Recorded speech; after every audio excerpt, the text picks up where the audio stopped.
The game is designed to be played as co-op or single player. You could have a great experience either way, but it's more interesting, it's more fun, and it's more practical if you have a partner, if you're actually playing co-op. It's a much better experience. But single player is still very fun to play. In single player, by default, you're Marcus Phoenix. You can't be Dom. But if you're playing in co-op, the first player is going to be Marcus Phoenix, and the second player is going to be Dominic Santiago. It is rated M for extreme gore and violence and language, so it is a very intense game, especially in higher difficulties. The thing that makes the game stand out a lot, at least for me, is that you're placed in these situations that constantly have you on the edge of your seat. And I'm not even exaggerating. Like it's such an adrenaline rush. The situations that they put you in. And the best part about Gears of War is when you're playing with a partner, it's just so much fun because the situations that they put you in, they're almost meant for a team, for someone to be playing with another person and to be strategizing over what to do. And this is in every level, like almost every level has something like that. So it's just so much fun when you have to be like really quiet, or you can't really, you're not supposed to make a lot of noise because you could attract some monster or something like that, and you're just like walking through these narrow hallways, and you're just like, shut up. And then you're like, dude, you go over there, and then look at me over there, and I'll go this way. It's just so much fun when stuff just pops out at you. You're just like, oh my god! Now, if you play in single player, it's still fun. You still find yourself yelling at the screen, yelling at your computer Dom, like, get over there! And, obviously he's not going to do what you're telling him, but it's just, it happens automatically. It's one of the most enjoyable games that I have ever played, definitely. It's also one of the most popular multiplayer games on Xbox Live. I've never played it personally, just because I'm not a big fan of playing online. So, I've seen my brother play it a lot of times, and he was in love with it, and a lot of people love it, so I guess it's fun. The actual campaign is pretty short, but obviously the hours of gameplay vary depending on the difficulty. I've heard of people beating it in 5 hours, and I've actually heard of other people beating it from like 15 to 20 hours, depending on the difficulty. The actual storyline and the plot is actually pretty short. Now let's talk about the things that I like and the things that I don't like. My favorite thing about Gears of War are the characters. The character development is awesome.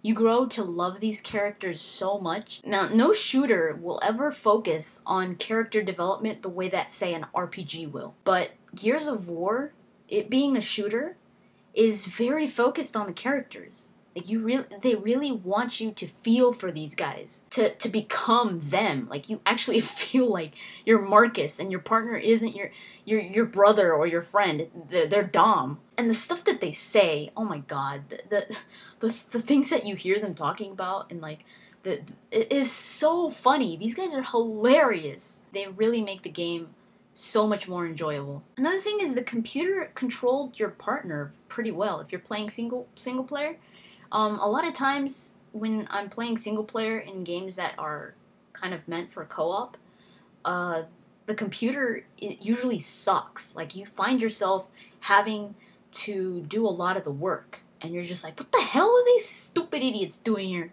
Like, they're just like shooting up in the sky, and you're just like, what? In Gears, Dom, the computer that controls Dom, and Cole and Baird, they really do, like, hit their target. They will kill a bunch of locusts even if you don't. So they are still an asset even though they're controlled by the computer. The only problem is that they're pretty suicidal. Like, they will run in the heart of battle, like if there's like this huge monster right there and you're just like, oh my god, take cover, they're just like right in front, they're right in their face, and they're like, what yo mama's so fat, and then they get killed. So they're pretty suicidal. That's the only thing that I would find myself yelling, like, get back here! And then they're on the freaking ground. And the thing about Gears is when you get shot down when you're playing co-op, your partner has a certain amount of time to get to you and revive you, like get you back up on your feet, and you could do the same for your partner. But the problem about now this happens in co-op too, but in single player, since you're not really controlling the computer, let's say Dom just runs in the heart of battle, and there's like a bunch of locusts right there, and you're just like, oh my god. And then he gets shot down, and he's in the middle of the fight, and you're just like, how am I gonna go revive him without me getting killed? That's the only problem about that. You have the option to reload fast. You don't have to wait for them to go. If you press a button, if you press, is it RB? You have to press it in a specific point. He'll reload fast. So it comes in handy, like, a lot, because sometimes you've got these dudes coming at you, and you're just sitting there, like, freaking reloading. So if you get it right, you just go, and you're reloaded. And, of course, the Lancer, also known as the chainsaw gun. That gun, when you lose that gun, when you, like, accidentally drop the gun and you get another gun, you're just like, no! Oh my god! And this one time, I took the stupid locust gun, and I accidentally, I switched it for my Lancer. And usually you could still see the Lancer right there, and you're just like, oh, I'll just switch it back. But this time, the Lancer disappeared. It was gone. And I was like, so I was without my Lancer, and I was with this stupid gun. I was so mad. I had to like reload the save because I wasn't gonna put up with that, not having the Lancer. Things that I don't like. The checkpoint save. My god, that was annoying. For a game that's so intense, they should at least have manual save. Because, oh my god, I still get so frustrated. I played through it again. I just beat it last night. And sometimes you're in these huge battles, and they're hard, and you kill all these damn locusts, and you're just like, oh my god, that was crazy. And you go into this other room, and there's more locusts over there, and then you get killed. And your checkpoint was before the whole battle started. And you're just like, I have to do that again? That was annoying. I mean, checkpoint saves are awesome, but at least have manual save also. For a game this intense, and the battles are freaking huge. If it was just like a little spurt of locusts and then it would save, then it would be like, okay, whatever. But freaking rooms full of locusts, and then you die and you have to do it again. Oh, I forgot to say that this game has a cover-to-cover system. I think this cover-to-cover system got pretty popular after Gears of War, where you could, like, they're doing it now in Mass Effect, where you could, from one pillar, you could, like roll over to the next pillar without getting, without being out in the open and getting shot. So it's a cover-to-cover base, which is pretty easy to get used to. None of the controls are hard to get used to. But the cover-to-cover sometimes is a little frustrating, because you're in these heated battles. You've got gunshots coming, whipping by your head, and you're just like, oh my god. And then you're like, okay, I'm gonna go this way. Now, it all depends on how you push it, but you're not, like, in that moment, you're like adrenaline rush. Oh my god, move! Damn it! Like, you're in the zone, and all of a sudden Marcus does something, and you're just like that happened to me the other day. I wanted to roll over to the next cover, to the other crate, because there was a locust right in front of my crate. So I was like, oh my god, this guy's gonna get up and he's gonna shoot me. So I was like, okay, I have to go that way. But guess what he did? He jumped over. And I was like, and the locust is like, so I got killed, like, right then and there. So that was annoying. I mean, sometimes you just have to, like, really pay attention to what you're pressing, and everything is controlled by A, so that's one of the problems. So if you want to move that way, it's A. If you want to jump over, you press A again. And another thing is that if you're playing single player, they can't revive you. If you're playing co-op, your partner could revive you if you get shot down, and you're just, like, on the ground, waiting for your partner to come. You have a certain amount of time, but it's usually a good amount of time to allow your partner to get to you and revive you, so you don't die all the time. But in single player, that doesn't exist. Your partner, the computer, like, doesn't know how to come and revive you. So if you get shot down, that's it, you're dead. But if he gets shot down, you have to go help him. Whatever. Another thing that is kind of a downer, especially for a lot of people. For me, whatever. I love to read anyways, and I'll tell you what I mean. The story is very dense. Like I said, it's very dense and intriguing, but it's highly supported by novels and comic books. So if you don't read the novels or the comic books, the game's not going to go over it. They're not going to explain this stuff in the game. If you want to know everything that's going on, if you want to understand everything, if you want to understand the background, how this all started, if you want to understand the story, if you want to understand the relationships between characters, you have to read the novels and the comics. So it's highly supported by outside sources. And that's one thing that's kind of like, you shouldn't have to read the novels and the comics to actually get a good appreciation of this story. Now, you could play the game without reading the story, without reading the books or the comics.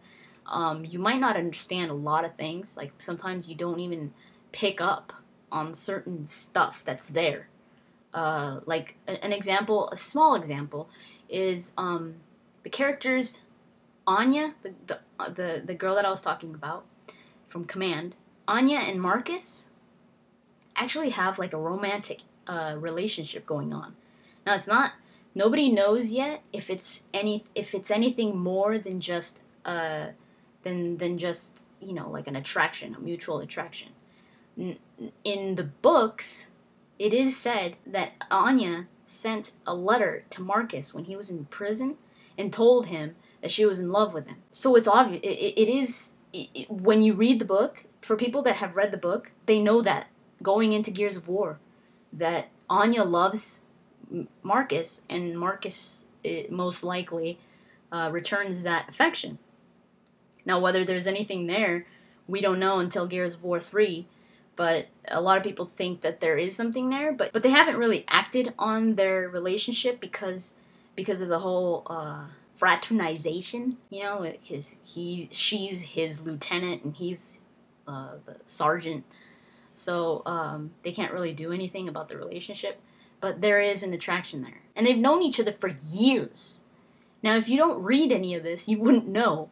And there is a little thing in Gears of War 1 when, this is in the beginning, when Marcus first sees Anya, the only time that Anya comes out in Gears of War 1, she gets off a helicopter, and there's a split second where Marcus looks like this and he sees Anya, and you could see a reaction in his face. He just kind of like goes. And if you didn't know anything about their relationship, you would be like, what? They've known each other for a long, long time. And he was like, oh my god, it's Anya. And you could see Dom in the back going, kind of like smirking, because he's always known that Marcus has had a thing for Anya, but he's never really acted on it. So he's kind of like, Marcus. So that's just a little small example of what you would be missing out without reading the books or anything like that. You wouldn't have even known that. You'd just be like, okay, he probably, you know, when I played Gears of War 1, I didn't read the books before then, so I didn't know. So when I saw that face that Marcus does when he sees Anya, I was like, oh, he thinks that chick's hot. You know, you don't even know that they've known each other. Another thing I hate, the wretches. For those of you that have played the game, enough said. For those of you that haven't played the game, you don't want to know. So that's pretty much it. Overall, it's an amazing game. Definitely one of my favorite games to play. It's an easy game to go back to play because it's so much fun. If you do play it, try to get someone to play with, because it's a lot more fun to play with a partner. But if not, that's okay. Still play it because it's still fun, even if you play single player. So I definitely do recommend you playing Gears of War 1. It's a very, very fun game, and it's pretty short. I mean, if you don't want to play for a very long time, play Gears of War 1 in casual. It's still a pretty good challenge. It's not very easy. It's not like super, super easy. So stay tuned for tomorrow's Dedication Tuesday. Again, it's going to be Gears of War. Really want to prepare you guys for Gears of War 3, especially those of you that haven't played it, that haven't played any of the Gears. Because like I said, a lot of the storyline is supported by the comics and the novels. So for those of you that don't want to read the comics or the novels, or even if you have played the games and you just don't want to read the comics and the novels and you want to know more about the story, I'm going to go over that. So thank you for watching this. Hopefully you enjoyed it, and I'll talk to you guys later.